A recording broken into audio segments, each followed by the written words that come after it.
Assalamualaikum warahmatullahi wabarakatuh. Waalaikumsalam warahmatullahi Alhamdulillahirabbil wabarakatuh. alamin. Alhamdulillah, pada pagi ini kita dapat bersua dalam keadaan sehat walafiat, tiada kurang suatu apa. Meskipun kita bertemu dalam pertemuan maya atau daring, Bapak, Ibu-ibu sekalian, sebelum acara kita mulai, marilah kita bersama membaca basmalah supaya nanti kegiatan kita berjalan dengan lancar dari awal sampai akhir. Marilah kita membaca basmalah bersama. Bismillahirrahmanirrahim.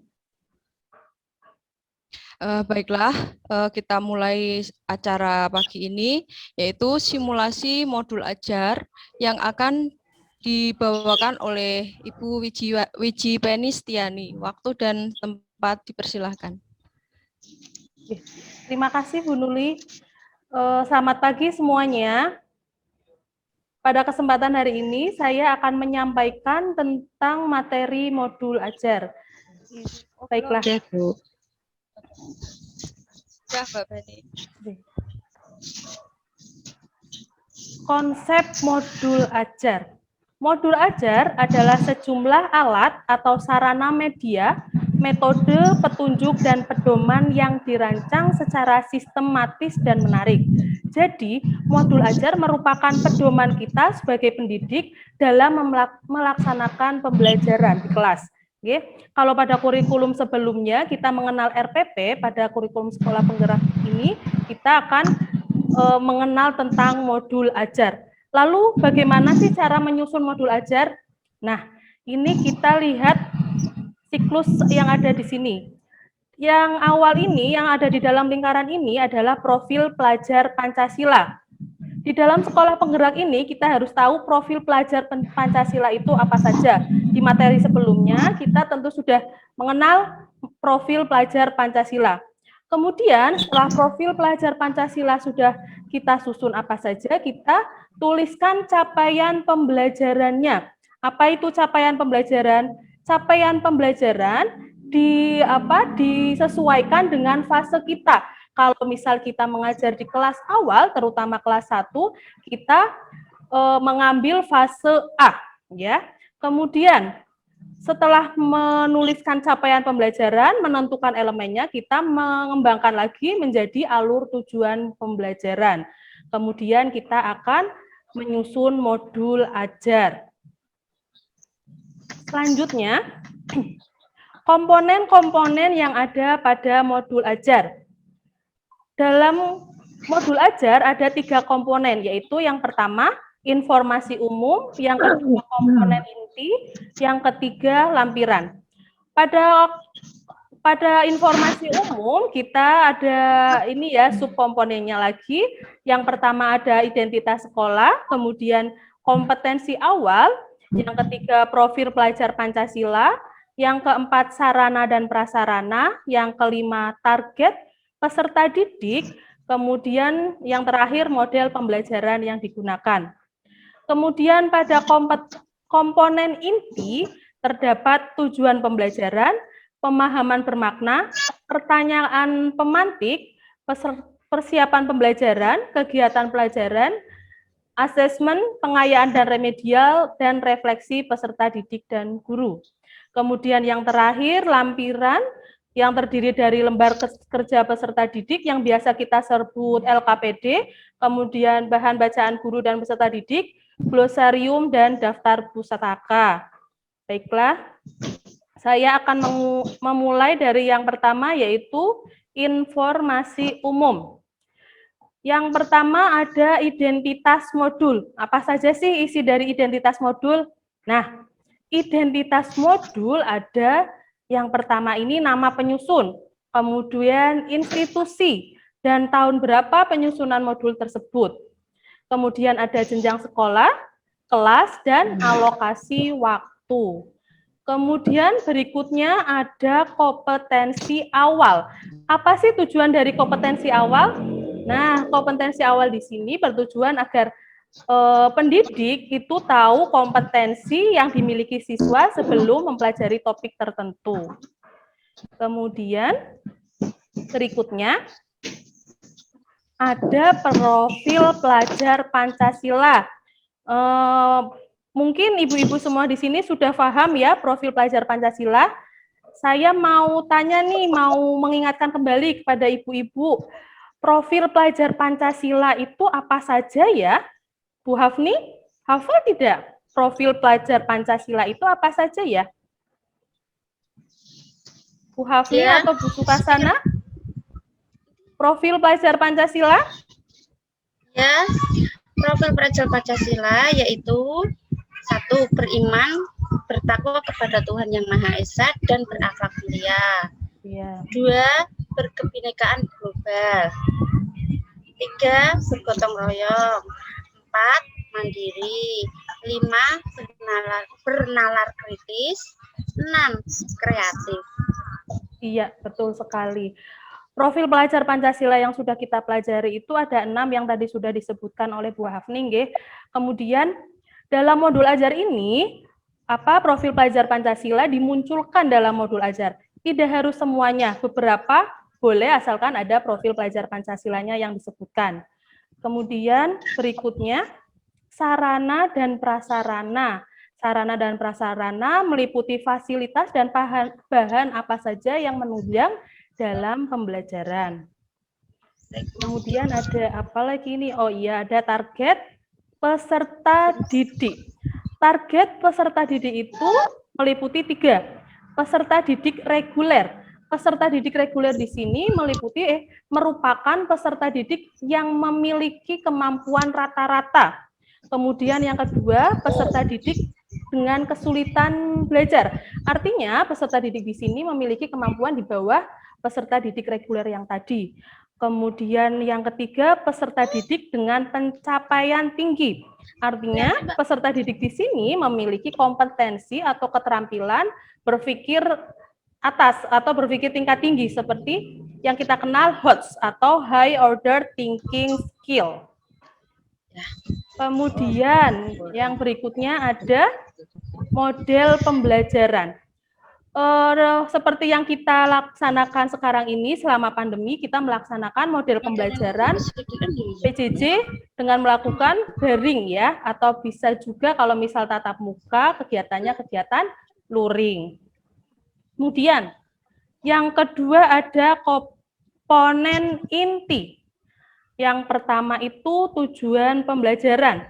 Tujuan pembelajaran di sini apa saja sih yang akan kita capai nantinya setelah modul ini diajarkan.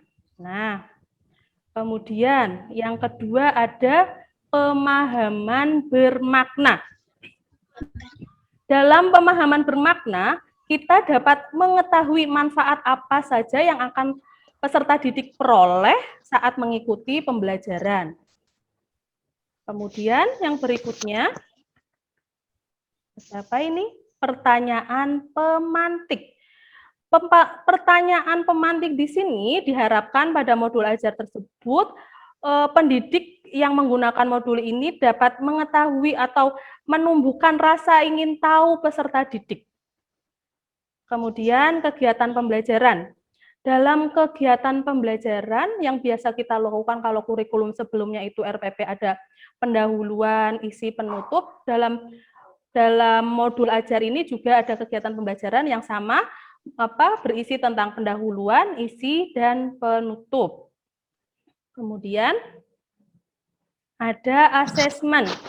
Asesmen digunakan untuk mengukur capaian pelajaran di akhir kegiatan. Seperti yang sudah kita laksanakan, asesmen itu ada 3, asesmen diagnostik dan non-diagnostik yang dilakukan sebelum pembelajaran. Kemudian yang kedua itu ada asesmen formatif yang dilakukan selama pembelajaran. Kemudian yang ketiga, asesmen sumatif yang dilakukan pada akhir pembelajaran. Kemudian berikutnya, pengayaan dan remedial. Pengayaan adalah kegiatan pembelajaran yang diberikan pada peserta didik dengan capaian tinggi. Yang remedial diberikan kepada para peserta didik yang memiliki membutuhkan bimbingan membutuhkan bimbingan oleh guru. Kemudian yang terakhir adalah lampiran. Lampiran berisi lembar kerja peserta didik yang biasa kita sebut LKPD. Kemudian yang kedua bahan bacaan guru dan peserta didik yang isinya tentang materi apa saja yang akan diajarkan. Kemudian ada glosarium atau kata-kata istilah-istilah yang baru diketahui peserta didik atau istilah-istilah pesulit bisa dituliskan dalam glosarium. Kemudian yang keempat itu ada daftar pustaka, sumber-sumber apa saja yang dicantumkan dalam pembelajaran tersebut. Nah, di sini saya mempunyai contoh modul yang sudah saya buat, mencantumkan. Nah, ini yang pertama. Yang pertama ada identitas, kemudian kompetensi awal, kemudian profil pelajar Pancasila, ada lagi sarana, target, model pembelajaran, tujuan, pemahaman bermakna, pertanyaan pemantik, kegiatan pembelajaran. Karena di sini saya menggunakan kegiatan pembelajarannya modelnya daring, jadi pembelajarannya pun menyesuaikan ada kegiatan sinkronus dan asinkronus. Kemudian ini kegiatannya cukup panjang, ada asesmennya. Asesmennya 3, yang sumatif itu saya menggunakan Google Form. Karena daring saya jadi menyesuaikan semua kegiatannya dengan digital. Kemudian yang lampiran, ada lembar kerja peserta didik. Kemudian ini masih lembar peserta didik. Nah, sudah. Yang ini bahan bacaan dan peserta didik. Saya menggunakan bahan bacaannya, saya membuat flipbook, saya buka nggih.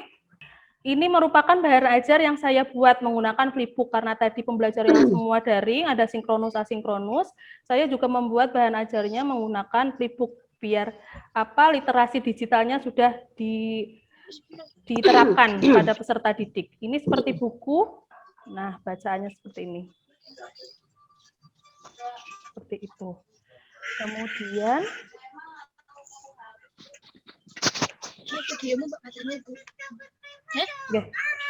jadi hanya itu saja yang bisa saya sampaikan. Apabila ada pertanyaan atau tambahan, dipersilakan. Tanggapan, pertanyaan? Ya Bu, saya mau tanya tentang materi modul ajar yang Ibu sampaikan. Menurut Ibu, bagaimana modul ajar yang baik untuk peserta didik dalam masa pandemi saat ini? Terima kasih. Menurut saya, modul ajar yang baik untuk saat ini yaitu modul ajar yang isinya memuat komponen-komponen tadi yang sudah saya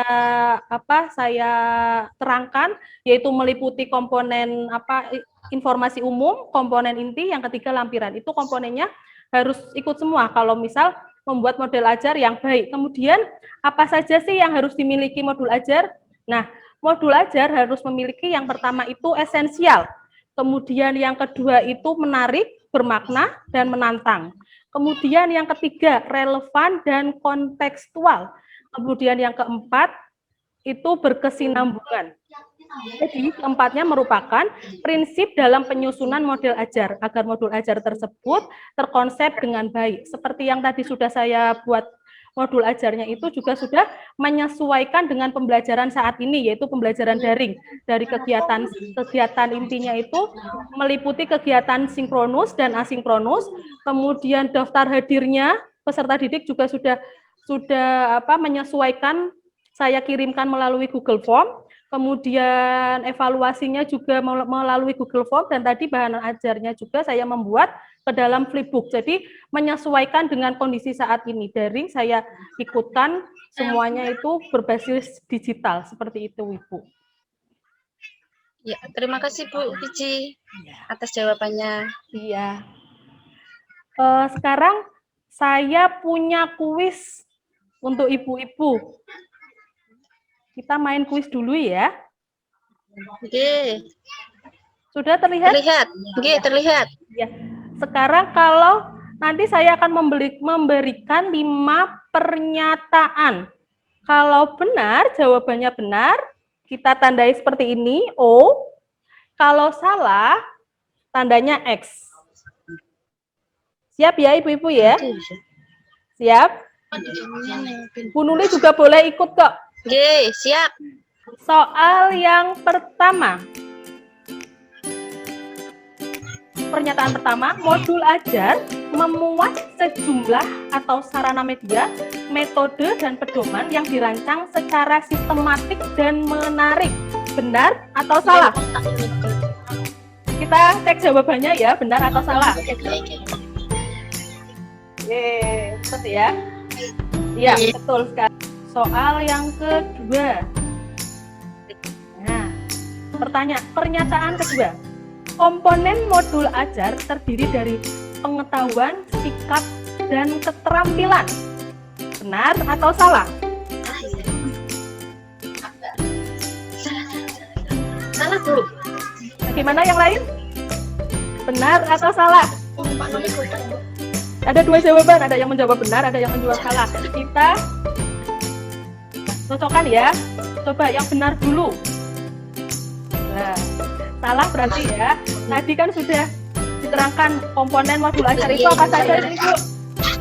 Komponen modul ajar meliputi 3. Komponen apa tadi? Informasi umum, kompetensi, dan lampiran.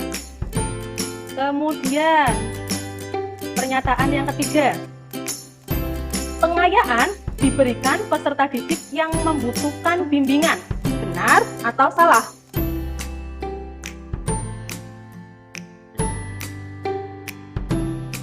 Benar atau salah? Salah ya? Kita cocokkan jawabannya? Iya, betul sekali. Pengayaan diberikan peserta didik yang sudah apa? Sudah mencapai? Lahir. Sudah Dalam pembelajaran. Betul sekali, sudah mencapai pembelajarannya.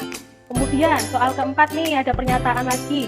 Terdapat 4 poin pada lampiran modul ajar sekolah penggerak. Benar atau salah? Kita cek jawabannya ya. Ya, tadi sudah ada di awal pembelajaran tadi. Ada 4 poin seperti apa tadi? Bahan bacaan. Kemudian apalagi Bu? Bahan bacaan, daftar pustaka, LKPD, glosarium. Ya, jadi ada 4 ya.